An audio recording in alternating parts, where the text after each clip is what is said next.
Hello, hello. Sorry, I'm still getting stuff set up. Found something Swift is better than Go. Energy consumption. I wonder what the unit is for this. Like, is this some ratio? Go is 3.23 of something. Swift is 2.79. Wow, Rust is really low. I'm surprised C++ is, like, I wonder what, because you can write C in C++. I wonder what features they used. Like, what features of C++ did they use that made them use more energy? Maybe it's like smart pointers or something like that. It's Oh, hey, Jomi. Just the man I wanted to speak to. Good morning. I haven't even taken a sip of coffee. What are the units for these this energy column? I mean, the paper isn't the best though. Gotcha. Yeah. I mean, it's a weird thing to measure. And it's surprising that C++ is so far away from C because you can write C in C++, right? But so I wonder what features they used in C++ that like make it the C++ one. Like what made it higher energy in C++? Or they just use like higher level abstractions which made it slower? Because look at TypeScript versus JScript or JavaScript. They had print statements in the TypeScript, not in the JavaScript. Well, where's JavaScript? Oh, wow. Oh, so they just forgot to move their print statements after here or something. Gotcha. What were the units that they were doing though? Do you know? Or does it not say? Is it like watts? Like, I guess, yeah, watts as an energy or joules. That's interesting though. I like finding stuff like that. It's just I don't know. Yeah, it's hard to be benchmarking stuff's hard to generalize, I think. C? Oh, I think it's relative to Rust. Oh, to C. So oh, it's a percentage. Gotcha. So this is like 100%. This is like 103%. I see. That makes sense. I tried using Wasm Bindgen. I actually tried to do the Rust build to WebAssembly for a little bit. It was actually kind of painful, if I'm completely honest. Like, it was not easy. I might have just crashed Firefox. Oh no. Yeah, like I found it very difficult to do. Oh really? Yeah, I don't know. I thought it was kind of hard. Maybe because I'm such a Rust novice, I just don't understand like how stuff is. But it was like the things in the Wasm Bindgen was like you had like to use specific functions, you had to import specific features in your cargo.toml file. So I kept having to go like back and be like, oh, I'm using this function, so I need to import this feature, and like I had forgotten to import it, and then it wouldn't work. That happened a lot, and just the whole building process was kind of confusing. And they wanted me to build it like integrate it somehow with npm to like roll up to or not roll up. There's some npm thing that groups all your code or like packs all your stuff together. Like roll up is one of them, but there's this concept in JavaScript build where they have a bunch of JavaScript, they combine it all into one JavaScript file. I can't remember what it's called. Webpack. Webpack is what I was thinking of. They wanted you to use like Webpack, which you have to install from npm, but I didn't really want to do like two things. I just wanted to build to JavaScript, which is maybe why, or not to JavaScript. Sorry, I haven't drinking my coffee yet. So yeah, bundler. TLK knows. I just say like I try to describe what I'm trying to explain, and you guys know exactly what I mean. So I appreciate that. Yeah. So it wanted me to use Webpack, which I needed to use with npm, but I didn't really want to have an npm project like inside my Rust project. So I didn't want to do that. I wanted to have just a pure Rust thing, and that made it a little bit more tricky. I think it just seemed like there's a lot of little stuff that I don't really know why I had to do it.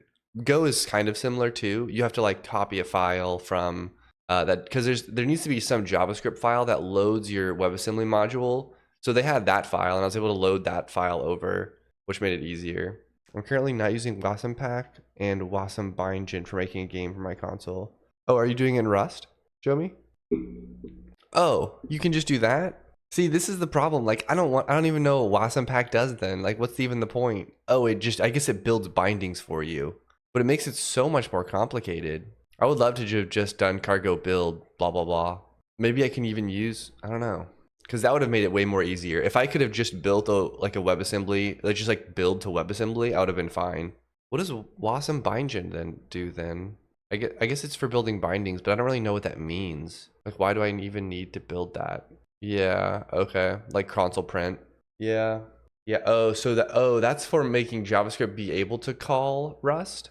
Oh, so I don't even want Wasmpack basically. Because it's really not that hard to just have a JavaScript file that loads your WebAssembly module.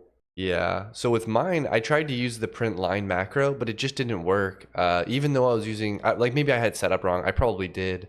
There it looked like there was a way to set up a print line with Wasm bindgen, but I ended up just like doing extern func console.println and then like calling console or console.log. I mean, that's the JavaScript one that prints to the console, and that fixed it. But I kind of gave up on it a little bit because I started looking at all the functions I'd have to do that there are to interact with the DOM, and I was like, this is going to be a big pain.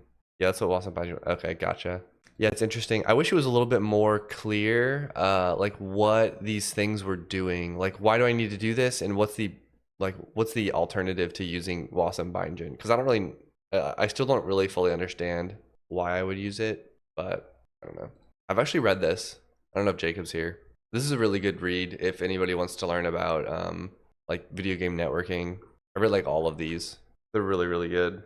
This was one of like the very first things I was reading when I was getting into like networking and stuff like that. Yeah, the docs and just cargo build are scarce. Yeah, and like rightly so. Like it's a big building for a lot of targets is very difficult. So I can appreciate why it would be scarce, but it makes it harder to use. I think your knowledge right for your WebAssembly as well. Yeah, no, that's true. Yeah, but this is a good read if anybody wants. I'm gonna give it a unit of time. I like this emote you came up with. That was hilarious. At first, I was like, "What is this symbol?" I could because the red kind of goes on the red, and it makes it blend in a little bit. But then I realized what it was, and I was like, "Oh gosh." Bungie also has a really good blog post from their engineering team that gives them insight into how to do custom network protocol. Okay, yeah, cool. Yeah, I have a long list of articles that someone linked me that I haven't read yet that I want to read. So I wonder if the Bungie one's on there. There was one. There's at least a few about Halo, but I didn't just almost crash Firefox using WebAssembly. I don't believe you. Pixel art went pretty good. I'm happy how it looks. Like your head is slightly tilted. Yeah, like I'm looking backwards a little bit. Oops. I was trying to zoom in. I clicked on it again. There it is. There it is. But yeah, this is a good article. This is a good article series. He also has ones that are not about networking. They're about where is it? Yeah, he's got a lot of good articles. One of them's called Fix Your Time Step. Ah, here it is. This is a good one. If you guys want to write like game engine, this is a really good thing to read. This is how I do my time step in my ECS executor. What's up, morning, JJ? How's it going? It's pretty good. And it's pretty short too. Fix your time step.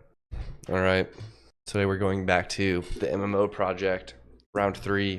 What was I gonna do? Oh yeah, so we got multiple people to be able to log into the same thing. They don't log out though. That's what we'll do today. When somebody disconnects, we'll have to send a logout message to the game server, which maybe we do already. And then we also need to send a logout message to the other clients. Because the problem is like it's easy to say something somewhere and because all you have to do is basically say like, oh, there's something here, and like, oh, there's a person here, his position's this, he looks like this, and then he's now there, and then whenever you update him, you like move him around, you just change his position basically, right? So then when you delete him though, I guess you could add a component to him which says he just got deleted, right? Or you could send a special message that says, hey, delete all of these people, they logged out. So I don't know what's better, but I also want to change my serialization method. It's probably easier to just add a delete component to this guy, but let's look at maybe we just send a special message that says like delete. That's not that much harder, to be honest. Delete within a list of IDs. Another successful cup of coffee. Let's see here. Let's go through the server main. Create server systems, create pull network system, and then we have server send update. Weird that this is a part of, I guess this loops. Oh, so right now how this is set up is it'll basically, this reads from the network channel. Oh, okay. And so this reads from the network channel, which is what separates our server like read in process, which reads from the socket. It puts it to this channel, which we read from here. I must be building some other thread somewhere though. Yeah, here we go. Run game fixed. Serve proxy connection. So this is the one. Let's see here. This is everybody that's logged in. Do we have a way that logs them out though? World update. I hate when I do this. I write it to do, and then I write something really vague. Go use a select for switch. No, it's got two. There's two statements. One of them's a select statement, and one of them's a switch statement. Where was the select? Or where was the select statement? Oh, here. Select is like a switch for like threaded events, but it's a different thing. So I can maybe remember what this does. I basically what this does basically is this is like the I think this I'm not super familiar with like async programming, but this is like the alternative way to build programs without having async. Because I think async is about making blocking things non-blocking and about making non-blocking things blocking sometimes. You know what I mean? So like here I'm trying to make something that blocks based off of a signal. So what it does is I make a channel of length 1. So it's going to be a blocking channel basically because it's only got a capacity of 1. Or no, actually it's got a capacity at all. So it won't synchronize the reading and the sending thread. But anyways, that's kind of neither here nor there.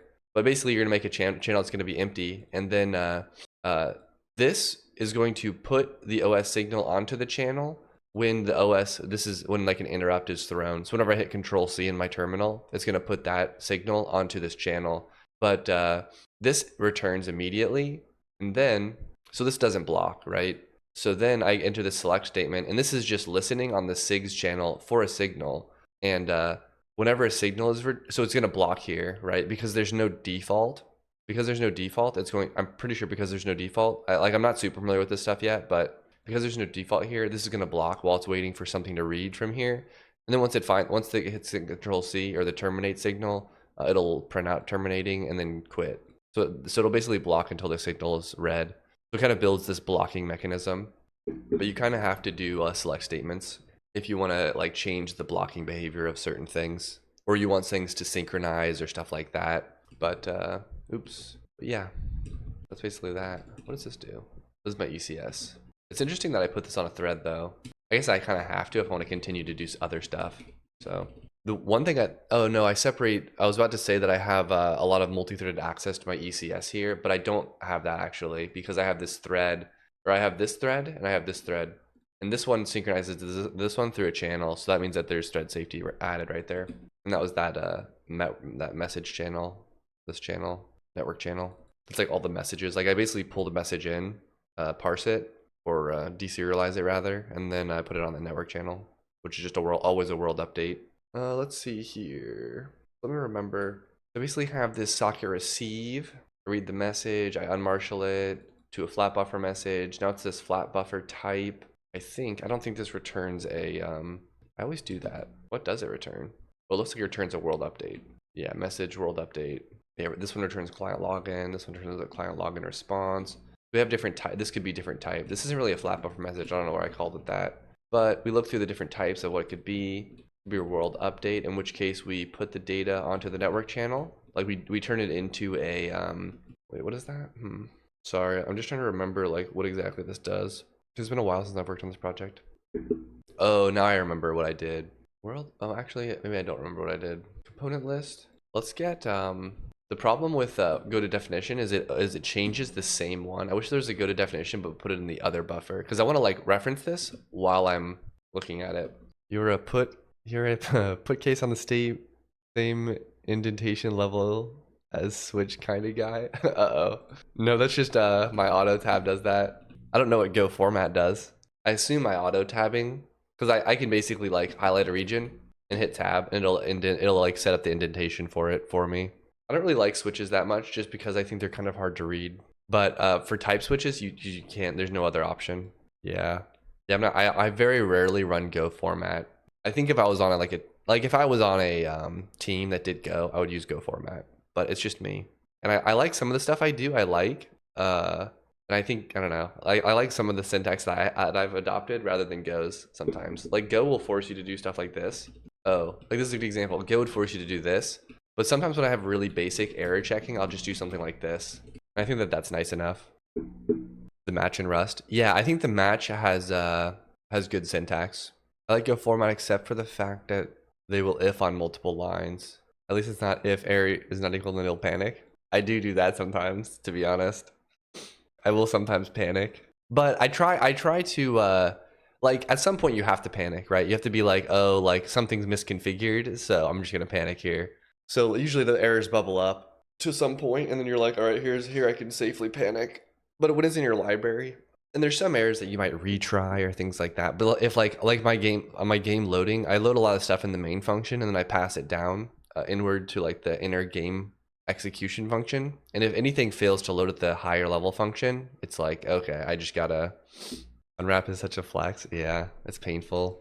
I think Go would be nice if it had algebraic data types. I would enjoy that. I would be an enjoyer of that. I think you can't really, the problem with any Go implementation of them is they're not going to be as efficient as a Rust implementation, because Rust will use tagged unions for it, so that it doesn't expand the memory very much. But I think Go you have to do some generic thing where you just like pack multiple things in a struct or something. I don't know. I actually don't know how you do it. Yeah, Rust good. I like a no, don't say that. You know what? You're banned. Yeah, I think the thing that Go is good if you want simplicity and you want to be very productive. Rust is good if you want to like get it right and have some of the more advanced language features that exist today. Which I think some of the Rust ones are really good, but I think a lot of them I just like don't really care about. I'm trying to like the package system. I just can't get into it. I feel like it's too explicit. I think Go has a good balance of like good enough. Like if you're just trying to do something too exotic with your package organization, it's just going to be confusing. Swift is also an option. Yeah. I just don't know what Swift will, like Swift doesn't seem as like, I don't know what I get from Swift. Yeah. Also, I can't afford a Mac. Are you kidding me? I'm working on my Raspberry Pi right now. That's as good as I get. I wanted to make a cluster. I wasn't sure what would be cooler though. I don't know if it would be cooler to make a cluster of Raspberry Pis. Then I have to deal with ARM builds, or it would be cooler to just build a cluster of like random old computers, like old small computers or something. Yeah, watching this on my 7-year-old iPad. You have an iPad too? Unbelievable. Can you believe this guy? Moneybags Joe me, I guess. Cluster of random old computers sounds cool. Okay. Yeah. That's definitely the most cost-effective way, because Raspberry Pis are really expensive for what you get. I guess I haven't done the new Raspberry Pis, but I did a little benchmarking on the old Raspberry Pis. They're really slow.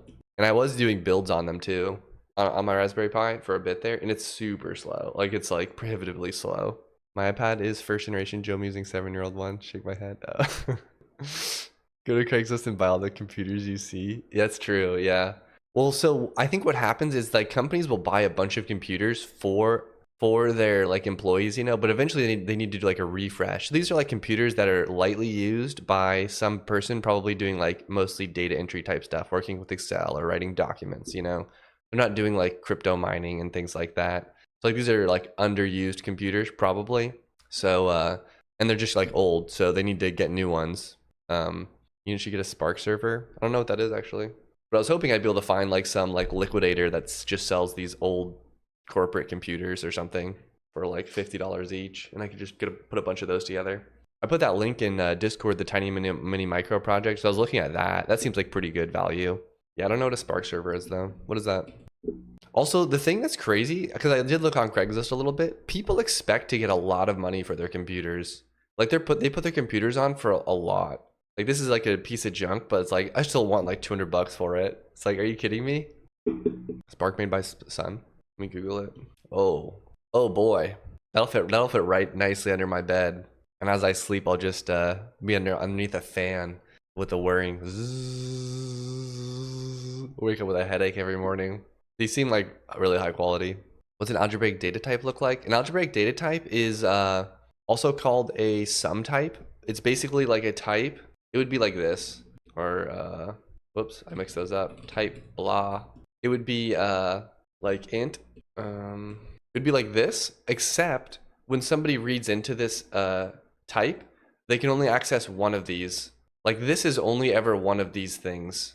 Blah is only ever an int or a string or a float 32, and it can't be anything else. But then when they implement this, if you look up like tagged unions in C, you can see how they implement this. They basically have a tag that gets implicitly added in, and the tag will say which one it is. Yeah, it's an enum in Rust too.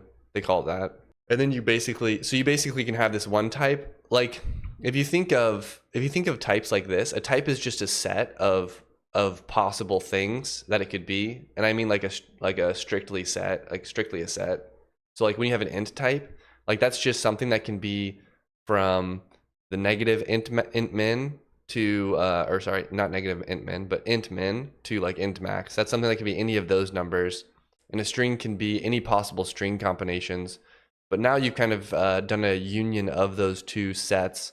Now it can be either any of the integers or any of the strings or any of the floats. It can be any of those things.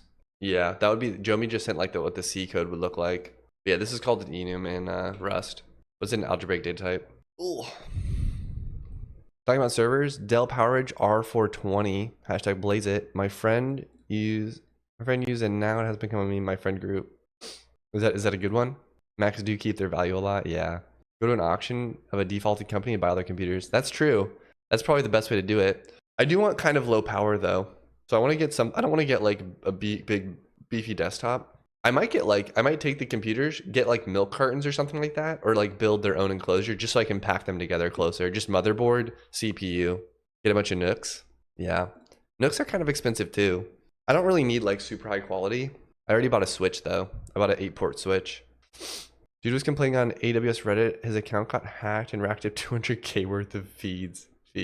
Yeah, that's not good. You'd think that they would detect stuff like that. He was definitely crypto mining, or the person that hacked him was. Anyways, component list is, oh yeah, world data.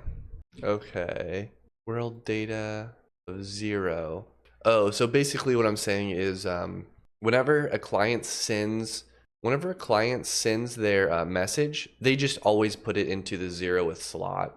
I should definitely check this though, because they can send like a malformed message or something. Because I can't trust the ID because this is what they sent me basically, and this is their user ID, which I determined based off of their login or what socket they sent it on. So yeah, that's that. And now I can trust it because I've combined it into this new world data, and that's the one that I sent on the network. Now this is like a little packet that the ECS system can just throw into the game. Login message looks like this. New ID. So I guess I get a new ID. I write the user component. I write the body input component, the body component, and then I put them at the spawn point, which is the position component or the transform component or whatever. Login map. Oh yeah, I add them to the login map. 30s Marshall client login response message. This is a login response that needs to be sent back to them. And then, okay, so I think I understand this now. Let's look at the proxy. When they log in, I have some kind of timeout that happens where they log out. So whenever that gets triggered, I need to, yeah, here it is. Oh, this is serve netcon. Only we could set limits on accounts. Yeah, but if someone hacked into your account, couldn't they just like change the limit? There's basically a struct with just one access to one member at a time. Kind of. Yeah, it's a way to make something multiple types. It's a way to make a new type that can be multiple different other types. Yeah, a struct. Yeah, Jomi has a more precise definition. A struct which only stores one of its members. AWS doesn't have multi-factor. Yeah, it can only be one of its members.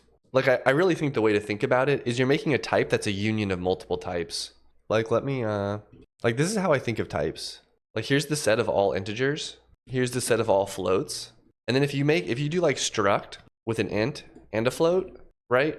What that means really is that you're taking the Cartesian product of both of these. So you end up with a new set, which is all the ints, float combos. Oops. Right, so you end up with this big set where you take every integer and multiply it by every float, or not multiply it, you combine them. Like you take the integer 0, you combine it with every single float, and you have that's a different value that can be in the set, right? And then you have a union, and that's the enum that we're just talking about. And that's like taking the union of both of these. Now it can be any point in the int, or it can be any point of this. So that's how they're different. This one's the combination of every int against every float. And this one's just a union of the two sets. AWS does have multi-factor. Should go have guard expressions. I'm not that familiar with guard expressions. Hurt my knee a few days ago. It's finally getting better. Nice. Rest should definitely have a guard. What's a guard? But yeah, this is how I think of types. Also an example. Love it. Okay. The thing I don't remember here though is this looks like just the serving function. Oh. So every connection gets its own, spins off a thread which does this basically. Gotcha. Okay. So eventually they're going to time out. I can't remember how this returns though. So I basically tick the timeout to make sure that this doesn't. So if it ever gets to here, we break. Oh, so I think if we ever get below this, that means that they've either timed out or they've logged out, I think. But it's kind of, I usually don't like stuff like this because it becomes really hard to track, right? Because I guess everything up to here, like if someone returns inside of this, then I guess that can't break anything, right? Because they're in a go routine anyways. There's this go routine that starts, which if they return out of, that's fine. That would just stop. So it kind of just continues on. So we kind of get stuck here. I guess that's okay. But I usually don't like stuff like this where it's like, if we get this far, that means that we're in this state because it just becomes hard to track. I guess it's just I think my function's just kind of messy. I need to clean it up. Let's see though. Okay, so we basically break out of this loop though, which is looping forever until they time out or log out. Oh, this is the, sorry, I remember seeing this message when I was doing my testing last time. User disconnected. Oh, I have it multiple places. That's not good. What does this do? What function is this? Handle game updates. Read data from game server and send it to the client. Oh, so this is when the game server is trying to send a message to the client. So this would be the other way of detecting that the user logged out. Basically, you look them up in, I think, the user map. Yeah. So you find out that they're not in the user map anymore because they have disconnected. And then in here, when we try to send them the next update, we realize they've disconnected. So at that point, I guess at I'm not sure where yet, but at some point I need to tell the actual game server that the player has logged out. All right, check Discord for the guard statement. These are equivalent. Optional type or a type get something guard let dot some val. Is this supposed to, is there supposed to be something on the left of this? Or is it literally just dot some val? Is it supposed to be like result or something? This is kind of C to, oh, okay. Guard let, I guess I don't know what, so it's basically just a way to, instead of doing a match statement, you check the type first. It's like if it is sum, then value will be the value of the option. I just don't understand. It seems backwards to me. Like it seems like you're saying if the result is like dot sum val, that means that there is something in there, right? But then you say the result was none. Is it supposed to be like not equal to result? Or do I not understand it? I can see if it was like if dot none or empty or whatever they use for the empty case of the sum type. Guard is a Boolean expression that must evaluate to true if the program execution is to continue on the branch in question. Oh, it's like a precondition. So it's kind of like an if statement. I think it's kind of an if statement but with more restrictions. Like it lets you unwrap stuff. Yeah, but I guess why? It just seems backwards. Or is it actually just set up this way? Oh, I didn't read this one at all. Sorry. If result is none. Yeah, it's just weird to me that they do result is none. But here they do guard let dot sum val equal result. It seems like you'd be like guard if it's like this, then, or it's the I mean it's always the opposite, I guess. Like you're guarding against this not being true. Is that the way to think about it? I think I understand it. I think it's just the opposite. I was thinking of it as a regular if statement, but it's the opposite of an if statement. Yeah, if the if statement is false, it will execute it. I see. Gotcha. That's interesting. But it probably lets you, yeah, I don't know. And the value defined in the guard can be used outside the guard. Gotcha. I think that's probably the biggest benefit. Like writing a not if is not that hard, but I think doing the, otherwise you have to use a match statement, right? So that probably lets you do maybe some more cleaner looking things. If you have some complicated match logic, you can put some guard statements in there to make it easier. Yeah, that's the best use of guard. Yeah, gotcha. That makes sense. I've never heard of that before though. That was an interesting tidbit. Thank you for sharing. There's so many different language features these days. Back in my day, we had if statements and for loops. I'm just kidding. I'm not that old. Yeah, Gourd doesn't, I mixed guard with Go. I said Gourd. Go doesn't have any algebraic data types to guard from. Let's see here. Oh yeah, this guy times out. Where does he get removed from? I must have a defer function. Yeah, okay, so I have a defer function that removes him from the, like I call it the room, but that's basically the, yeah, go ahead. If I ever make a language, you best believe the guard statements are gonna be called gourd. So here, I think what we'll do is, if we ever get this far, that means that they have logged out. Or actually, This is, I don't know if I like this deferral of doing things. I feel like it makes it hard to, because it's like I'm expecting something to be down there, but nothing is down there. But it makes it safer, I guess, because if I ever have some other return spot, I need to delete them. Marshall client login message. Where does this go? Server socket. So I need to add another deferral after I send this message to the server, and we've succeeded. Then we need to do defer func. I guess I do like deferral again because it's like I'm sending the message. Clean up room. Hello, Dracula. Welcome. Gordon Ramsay. Gordon Ramsay incoming. Okay. Send log out message to server. But it's kind of weird because I need to make sure that this succeeds. Like if something goes down, like the network goes down, I might never log out. So I might every single time the server sends to the proxy, hey, send this person an update, I should send back this person disconnected. Oh wait, hey, this person is connected. What's a few more to-dos when you already have a big ocean of them, you know what I mean? That's more of like a reliability thing. That's a reliability improvement. Okay. Well, basically, I probably have a very similar structure to this. Maybe what I should do, I should probably just kick off another Go routine that literally just keeps retrying to do this. That's probably the safest. Or maybe I have like one worker, or maybe have one worker that reads from a queue or map or something like that. I'm trying to write better to-do messages because I've had a lot of situations where I read a to-do message and I'm like, I don't know what this means anymore. Marshall client log out message. There is kind of there needs to be some differentiation between logging out and disconnecting though, which I don't think I really have yet, but I think for now it'll be okay. I'll just keep them the same thing. And what it'll be, because like there might be some situations where you don't let people log out, I guess, where they click the log out button. But for now, I think we'll just call it a log out. If they ever disconnect, that's logging out, and you can always log out instantly. But if they actually, like if they close their browser, it'll send a close message to the socket, which will look like a graceful disconnect. Whereas there is an ungraceful disconnect situation where like their internet goes down and I don't get a close message on the socket. We'll have Marshall client logout message, server socket.send ser logout. Let's see here. I think that's good. Do I want to panic here? I kind of want to panic because, no, I don't know. I just want to make sure I fix this before. I'm going to panic because there's no way I'd launch this before having all my panics cleaned up.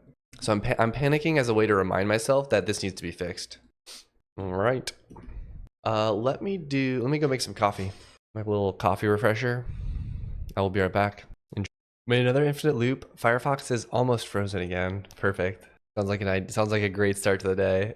Did I copy this? Or yeah, this one I copied. Oh, I need to. This is why I don't like flat buffers, because I feel like I have to make like the type and then I have to make like the flat buffer type. I wish there was a way that they were just integrated. Like I could just, I don't know. I don't really know what I want, but I know I want something different. Nope, that's that one. I think I need to go here. Message, client login. That looks good. User ID, regular ID. I don't think I necessarily need that. It's interesting that I put, oh, this is the ECS ID. Okay. I'll just return the ECS ID. I think I need to build this though. I wonder if this will even work. Uh-oh. Uh-oh. Oh, maybe it's because I'm in a terminal or, okay, good. It was just because sometimes Emacs won't pick up it doesn't pick up my shell exactly. Okay. That should have rebuilt stuff. I think flat buffer is a good serialization protocol. It's just kind of annoying having to manage multiple stuff like that. Like I would love it if the language just let me specify the structs as like being serializable, you know? Marshall client login message. Oh wait, this is the login one. We'll just do the replace with login. We'll replace login with logout. And user ID. This is a login response. See, like this is a lot of code to write just to like take a few pieces of data and put them into a flat buffer message, in my opinion. Like this is just way too much. Like I don't know why everything's a function I have to call where I add this thing. Like I don't know why I can't just set the thing, but what can you do? Let's just return both. I'm just gonna keep it exactly the same. There we go. One thing though is that flat buffer will make it forwards compatible, which like the Go program doesn't necessarily need to do. So whenever I add a new field here, it'll make the serialization will still work across different computers. Surprise, setting every pixel in a loop for 256 by 256 canvas is not a good idea. Is that super slow? Remove the print statements, it's not so bad though. Wait, so drawing a rectangle 256 by 256 times is a good idea, but setting the pixel is not? I feel like what you need to do is you should have a memory buff. Well, I don't know. This is what I would do maybe. Maybe have a, instead of setting the pixel 256 times 256 times, you have a 256 by 256 memory buffer that you render into, that the people can render into, and then you write that memory buffer to the canvas all at once, like as one big sprite draw. Because you essentially have some sprite now, and that sprite just needs to be rendered to the screen. Yes, that's true, but I don't support that. Well, don't you like, I think how you implement it internally doesn't, like, are you saying the thing that you use doesn't support that? Or like they tell you to set this pixel to this value and you say, okay, I'm gonna do that. You set your memory buffer, your internal one, your internal memory buffer to that value. And then once they're like, all right, draw everything to the screen now, then you draw it to the screen. Or literally when I didn't implement that. Maybe I might not understand like the restrictions then, but I think my copy pasta is done now. So perchance this will work. Let's try to build message payload client logout. Wait, where is this? Or we can just do this. Oh, in my message. Yeah, I have like some message and then I have a union type of what it could possibly be. Oh, I need to build it now. Expression defer must be a function call. Just a small little error there. Okay, it still is working. Now I'm sending the logout message to the server. I wonder if there was a failure there actually. Yeah, so this is kind of what I expected to have. So there was a message that got sent to the server. I really need to differentiate the logs for like server, client, proxy. Let me get my coffee. I think it's probably done. If I wait too long, it'll get cold. All right. Did I mute? No. Cool. We're back in it then. So on the server side, when we receive this message, we need to do something now. So in this serve proxy connection, we unmarshal it. We have client logins. Now we need client logout. It'll probably be very similar. To do put in a function. To do not thread save. Oh yeah. Here I'm doing concurrent access to my ECS. That's fine though. Let's see here. It's weird I don't just put this on the network channel. Like this is the response. This is updating the map. Oh, this is the concurrent map access. No, I'm just writing directly to the world. Whereas here I'm writing to a channel, which makes it safe. I'm surprised I didn't just write to a, surprised I didn't just write to the channel. Maybe there's some limitation there. I don't know, but whatever. Because like this thread's separate from the ECS, like physics simulation thread. So I could be in like the middle of a loop right now when this gets written, and that could collide with me writing to one of the maps that I'm writing to here. It's definitely an issue. I just don't know. I think world updates might be required to have a like it might be required that it's already has something there. I don't remember why. I guess we can look into this. I don't think it would be that big of a fix though, but I want to do the logout thing first. Okay, so now I need to do, yeah, I guess I'm gonna do another unsafe thing here. I think I called it delete world ID. So they logged out. We just delete them. We delete them from this map. I think it's just delete login map, user ID. The other thing is I need to send to everybody that they have logged out. Now at least the server should know. Let's actually do a quick test. We'll do this bash run. That one will launch everything. Oh, undefined ID network 170. It's weird that there's no ID here. Oh, there is one here. Oh, world new ID. Oh. Well, in the proxy, when I send the logout message, what do I send? I send user ID. Oh, I need to search the login map to get the ID. That's right. So here I do the opposite. I do ID equals login map user of the passed in types user ID. I also need to send back the logout message. Login, logout. So this sends back the logout message. That should be good. Let's look at this now. All right, there's one. I'm gonna put this on another screen so I can keep it all straight. Uh-oh. It's some kind of issue here. Something broke. I don't know what it was though. This is why I need smaller commits because I want to look at my Git log, but I know it's just gonna be a mess.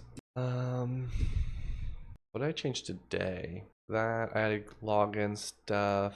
This is generated code. Oh, that I didn't ever finish fixing, did I? I completely forgot about that. Well, we'll fix that too. Let's see. Update user ID equals user ID.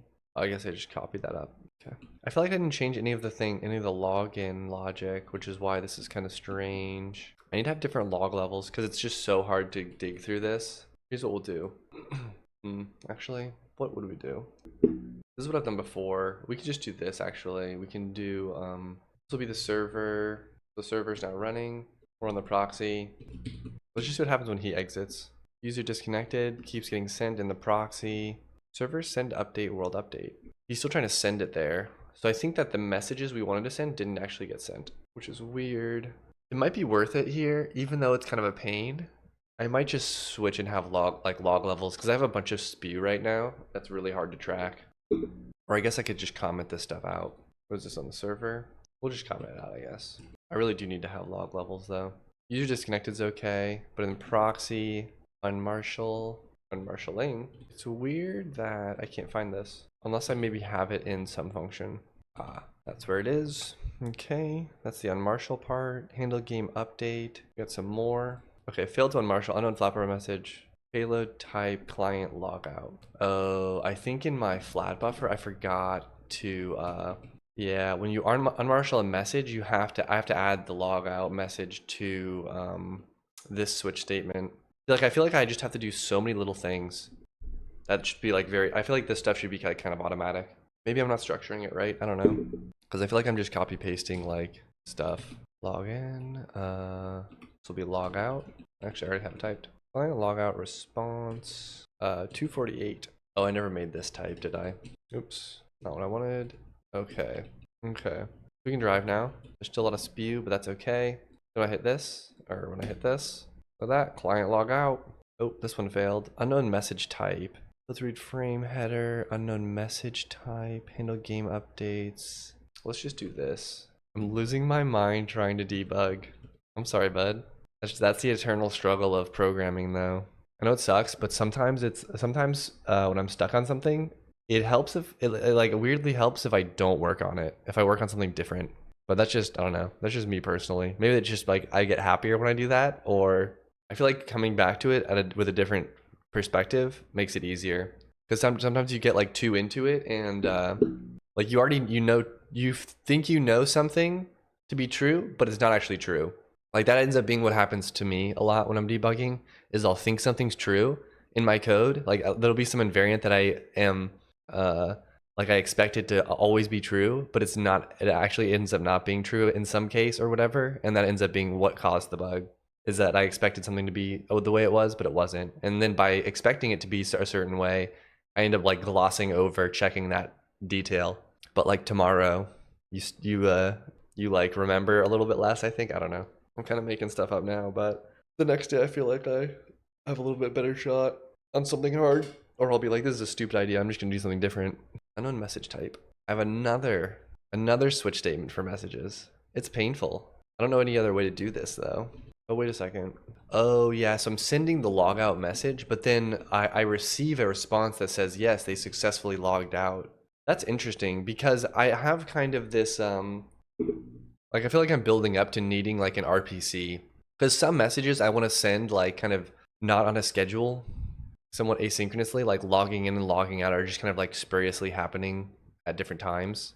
I don't really want to have like a loop that receives everything and a loop that sends everything. I want to have like, oh, otherwise I have to have some global thing that tracks across threads, or I need to build some RPC like interaction thing on top of these message types, so that when this gets a response back, it knows, oh, the response was sent for like this user on this thread over here, so now he can close his work. Oh, this sends back to the client. That's kind of interesting. I think I'll just make a new project and copy things over more structured. Yeah, I've done that before too. Because sometimes when you're just like experimenting with stuff, it always ends up being terrible. Like you're almost guaranteed to have to refactor it at some point. So my stuff's always in a constant state of being refactored, which I don't think is really that bad. I think that that's okay. I don't really see any problems with that. I think that's a problem when you're on a team with a bunch of people, but I think if it's just you, it's not as bad. This is a log out response. Let's see here. I don't really think I need to do anything here. I don't think if the person's disconnected or they've logged out, I guess theoretically you would send them back like, hey, you logged out successfully, but I've already deleted them from the map, you know. I should send a, oops, there we go. Okay, move around, escape. Look at that, client logout response. All right, let's see if this works now. I don't think he gets deleted from the client, but it should at least not crash or anything like that. Yeah, there's less, there's no messages that are like user disconnected, user disconnected. Failed to get reader, failed to read frame header. Oh, that's because this is the error that exited us out of the loop, and then we stopped the timeout because they disconnected basically. Cool. That works about as expected.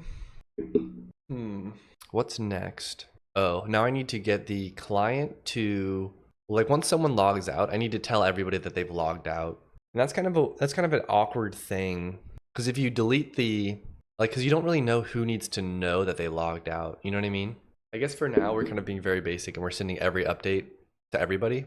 So we'll probably just send the message to everybody that this person logged out. But I think we'll make it more generic. It'll be just like delete entity.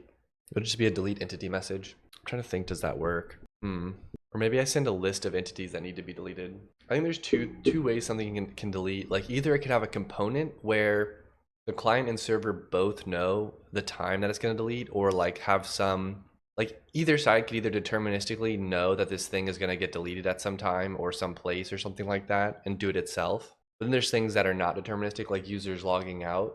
So for those, you have to send a delete message, I think. It's hard though because I don't really have a I'm trying to remember, is every ID the same? I don't think the IDs are the same. I think everything has a different ID. How does this work? I might have some like kind of large bug maybe. Because I have a user ID which is tied to the user, right? And then you have the like the world ID in the entity component system. And if the world ID in the entity component system is not the same in all of the computers that the simulation runs on, then that's a problem. I don't remember if I did that though. I feel like I didn't because I feel like I'm just kind of willy-nilly doing like new ID. Let's look at client, like where we log in. Where do we log in? Put into login message. Yeah, look, here's me wanting our RPC stuff again. Where do I log in though? I think I have one called like network. Client, login. Kind of surprised here. Yeah, I dial the WebSocket. Okay, so now I have a WebSocket con. Where do I pass this to? Client receive and create client system. This is the thread that just receives messages. Let's see here. Gotcha. So this is what detects that the login has happened. And here I set the ID. Yeah, I write to the world the basically what gets returned to me. So I think that that's actually okay because that means my IDs are going to be consistent. I think the IDs do have to be. I can't imagine I didn't do that. Like maybe I have some pool of IDs which can be different. Like they're not like there's some local sim or something like that, and that's probably okay. Like the first 1,000 or something like that can be like the client and server can make those but never transmit them over the network. Because you need some, like if you have a particle system and you want to use an ID per particle, then you need to be able to do that, you know. But that's like a local thing that doesn't necessarily need to go over the wire. But all the other IDs need to match up perfectly. So right now I think the client can't really just do like new ID, you know.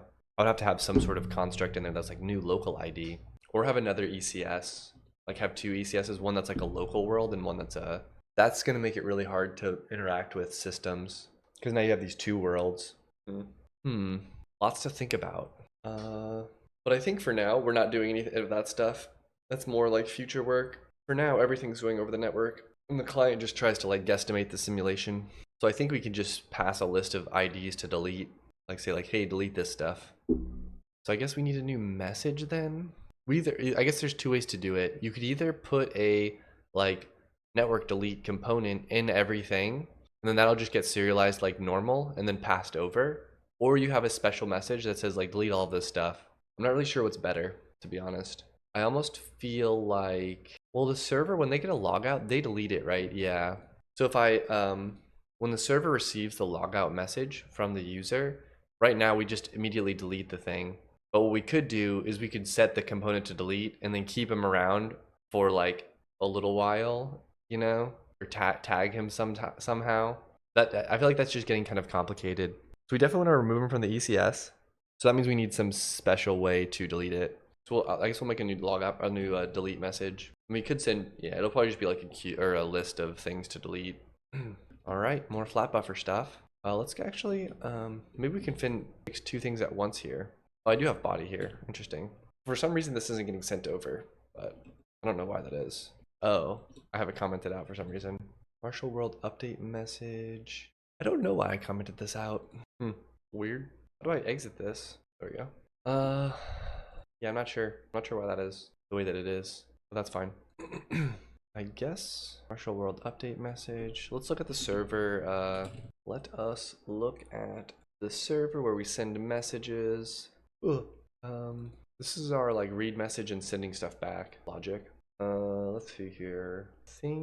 Hold on, I'll be right back. All right. I think what we need to do is we need to track the list of things that get deleted, and then in our loop we will have some like send delete messages too, because we have something that sends updates to the client, and in that we just need to also include the list of things that need to be deleted. Whenever we receive a message for a logout, we will just append that ID to the list. I'm very tempted to make it global here, but I know that that's the wrong decision. But it needs to be somewhat global. Either I pass it in global, or we'll just pass it in. This is going to be a make of ecs.id. We'll just make it 0 for now. I think this should probably be thread safe. Yeah. Actually, does it need to be? Because this will add to it. It could also be a queue.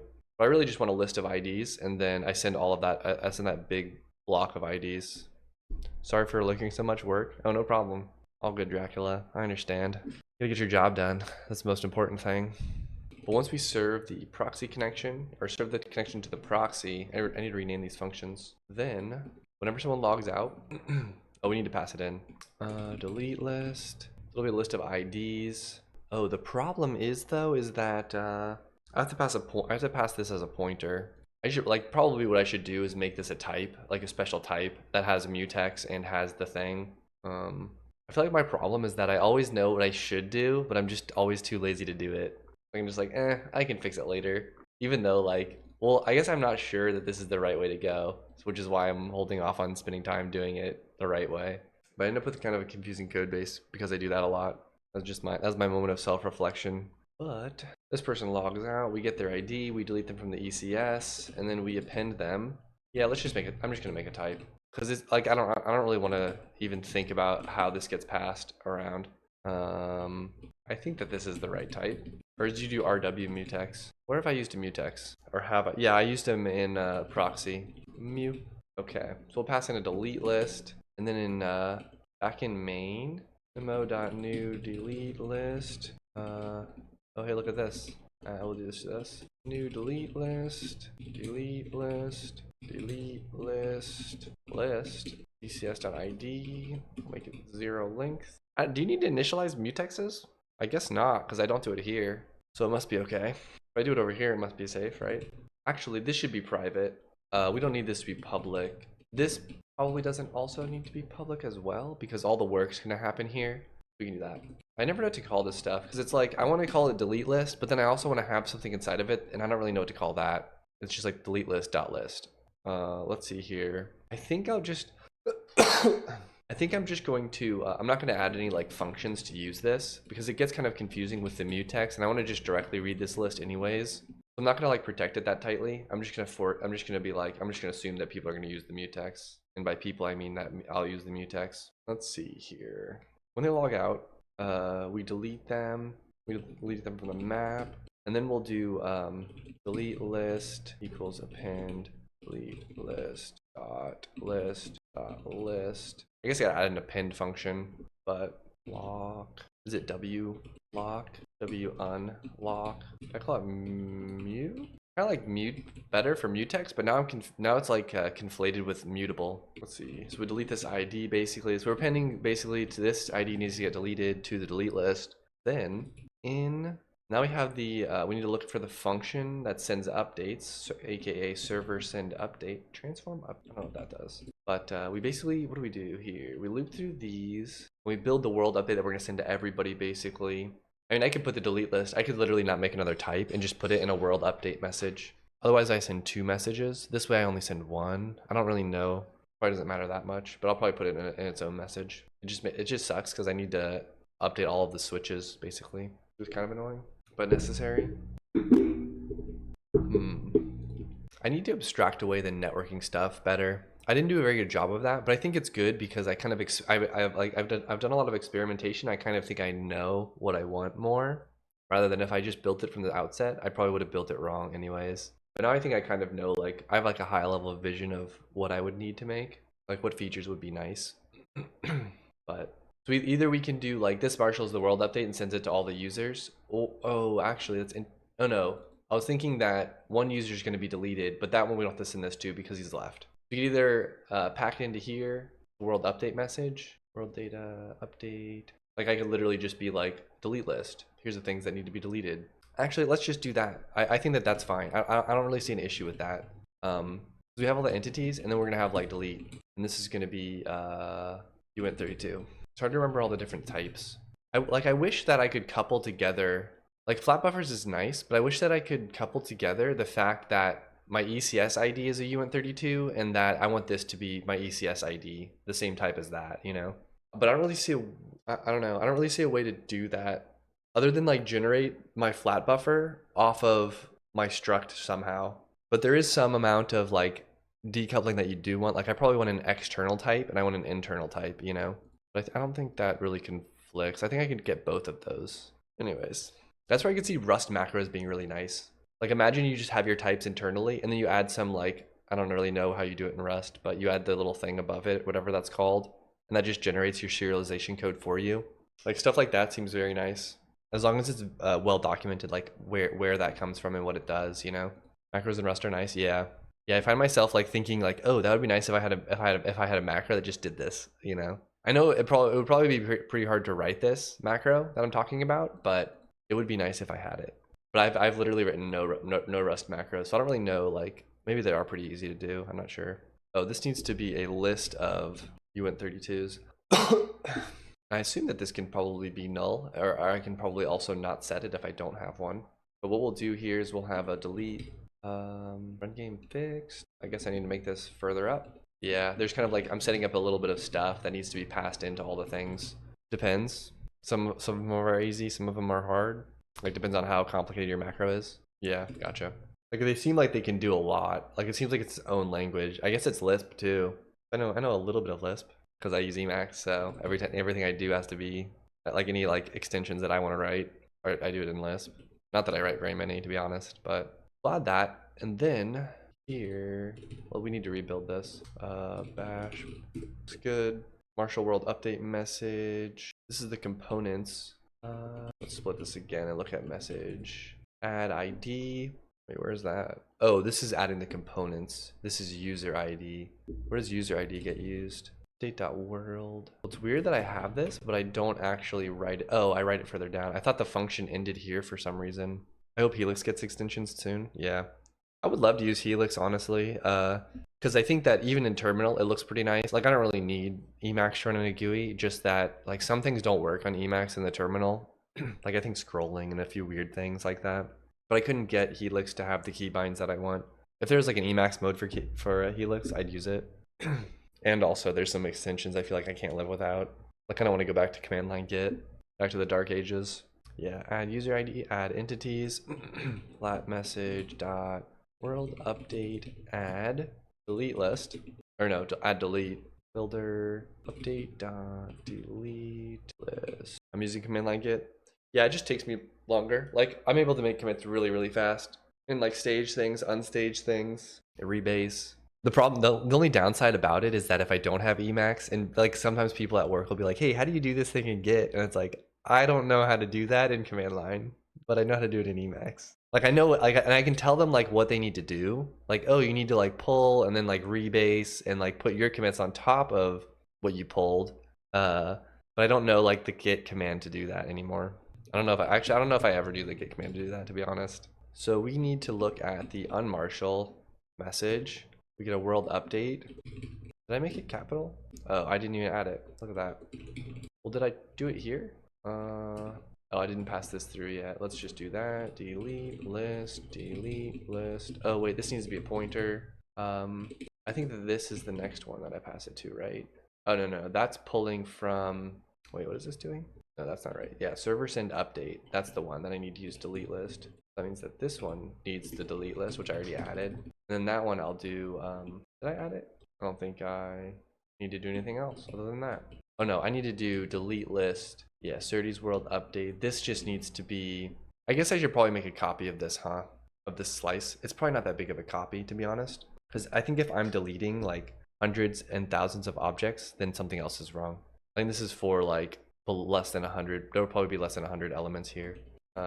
Let's do this. Do this again. This is what would be nice if I could just do like list.copy and like export it, but I know that that's not what the function is. It's like I need to make a new one and then I need to copy it. It needs to be the same size as delete list too. I'm just gonna call this delete though, but I need to do a lock. I need to do delete list.lock or read lock, unlock or unlock. I think I can just do one of those, and that's the same thing. Okay, now it's the same size. Now I just need to do copy. Now I need to Google which side is which. Destination is on the left. Oof. I guess I could make functions for this delete list now, and it would be pretty easy to make it thread safe and like force it to be that way. Like I could make some just thread safe list basically that you can, then the only way to pull stuff out of it is to copy it. I just feel like it's a very niche thing to need to do, so I don't really know how reusable that'll be. Now we can pass the delete list copy to that. Actually, do I just clear it here? I think I just clear it here, don't I? So I guess I do do a right lock. I think the most efficient way to do this is to have two lists. One of them's like, you know how they do rendering, they have a back buffer and a front buffer, and the front buffer is what's shown to the screen right now, and then the back buffer is what you render to. Probably the more optimal way to do this is to have two lists, and that way I don't have to copy ever. And I just toggle the lists. I'm not going to do that right now just because I don't think it matters that much, but how do you spell opportunity? That looks right. Is it 1p? I think it's 2p's. I didn't exactly explain that right in my text, but I think that's close enough. Dot list equals, slice it down to 0, and then I can pass the delete list copy here. However, this is called delete. Those are the list of IDs to delete. And then when I do add delete, update dot delete, good. And I need to unmarshal the message. If it's a world update, payload world update. Let's see here. This is for every entity. Yeah, and then this should be delete. And I'll do world update dot delete, I think. This is the flat buffer, right? Yeah, so I can pack that there. Now, this update will be sent, so the delete list will be sent from the server to the client now. Now in the client networking code, let's go up to client receive. We get a world update. Now, that's kind of weird. Wait a second, unmarshal message. Oh, this is what reads off. So I'm reading off the socket and then I'm putting it onto the thing. So I unmarshal the message. If it's a login response, that's good. If it's a world update, we put it onto the channel. And then in MMO, I'm guessing I have, what did I do here? Oh, that, okay. I have to have something that, this client send update. I should have some client system that's like, that like reads in the stuff, full network system. Here we go, that's what we want. This updates the ECS based off of the thing. So for everything we have, we want to go through the component list and add them. And this is the hack I did last time because the what's it called wasn't there. Delete all the entities in the delete list. Wait a second. This needs update. Update is a world update, and then we have world data. Yeah, and this is the one that is that update. So we'll do all the updates. Then we'll after we update all the entities, we'll delete all the entities that need to be deleted. We'll do for ID in range. Well, first we'll check if it's null. If update dot delete not equal to nil. So we'll check if it's nil. If it's not nil, we will loop through all of the IDs and delete them all. And that should do it. Not enough arguments to call world update dot delete. Where's that? Update and add delete. Oh, world update add delete. Update dot delete. Wait, what is this? What is this? I thought that was set up here. I might not understand what I need to do here. Oh, this is in the unmarshal part. Okay. Oh wait, no, this is in the marshal part. That's right. Yeah, this is the Marshall code. I feel like this is very, maybe I didn't regenerate it or something. Oh, I need to copy this to a, wait a second. Wait 1 second. Let's go look at the message again. I don't really know what's going on here. We do world update start, world update add user ID, world update add entities, world update add delete, which would be this. Oh, I need to do a vector. It's weird that I thought I did entities up here. I guess I called it something different though. To delete world update dot delete. Not enough arguments to call world update dot delete. There's probably some weird unmarshal thing I have to do to get multiple. Oh man, wait a second. Entity. Oh, I have to loop through. See, like stuff like this is just insane that I have to loop through all of the things and unmarshal them. I'm amazed. I'm amazed that I stuck through this and actually finished like implementing flat buffers with all of this pain. I must have been pretty desperate, huh? Let's see. Okay, I guess we do this. I don't really know. I don't really have a better option here. 0. We get the delete length for I. 0. I is less than delete length I plus plus. Now we make an ID pointer, or we'll just do ID. I don't know, ID, I guess. ECS.id. We'll do okay. World update dot delete with the ID and the I that we're looping with. I'll just copy this guy. So then this has to do like an extra check to see which one it actually is, and like type, like smash the type into the right one. I don't have to do that. I just got the ID, so I can just push that to the list. It's crazy that maybe there is some way to just get the list. I don't know. I'm just gonna do this. I'm gonna make this ID. I'm just gonna pass it pointer and then do that. Okay. Invalid composite type literal. I don't know. I'll do that. How about that? How many arguments in world update.delete? Wait, what? I wonder if for primitives, if it just returns the value or something like that. Oh, actually, I can just do this, can't I? Yeah, so it just returns the type. Whereas for entities, it returns the, okay. Wait a second. Can't this fail though? What if J isn't in bounds? Wait, what? That's so weird. So I can just accidentally like go off the boundary of this? I don't know. I guess I can. Maybe it gives me 0. Otherwise, I don't know. 0 is I guess 0 is technically, I use 0 as an invalid entity ID. I'll just check that here. This is in if ECS.id, ECS.invalid entity, then we will do this error. It's kind of crazy that they don't. It's not like it's returning a pointer. It's literally returning a uint32. There doesn't appear to be any show that it succeeded. Zeroed here. I'll do a to do as well, just because that's really confusing. So oops, we get the ID. We will check if it's invalid. If it's not invalid, we'll append it and continue on. Use ID.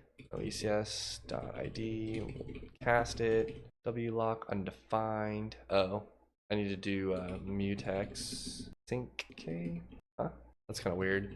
What did I import here? Sync. RW mutex has no field or method. wlock. Oh, it might just be called lock.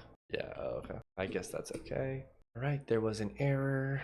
Oh, this is already a pointer. Use delete list, and delete list has type. Oh, this needs to be receiving a pointer. Uh-oh. Oh, do I have this running? Sure do. What do we have here? Incorrect creation order. Where did I mess up? End vector? Oh. Oh, I have to do like start vector. That's right. Oh, okay. Yeah. See, like this is just so much like there's so many there's so much I have to do here just to get this to work. And then I have to go through the thing and copy them all in. Offset T to delete. Well, it's weird that I do add entities when I'm doing add entities vector. Where does delete get made? Oh, I see. Okay, so you end the vector and then you do that. Gotcha. Update.delete. I don't know why it's saying I can't index that. Oh, there's probably some other. Man, that's kind of annoying. There's probably some other like thing I'm supposed to do when you don't do a like when it's not some random type, when it's a primitive type, there's probably some other way of doing this. Man, we're so close too, but it's kind of late.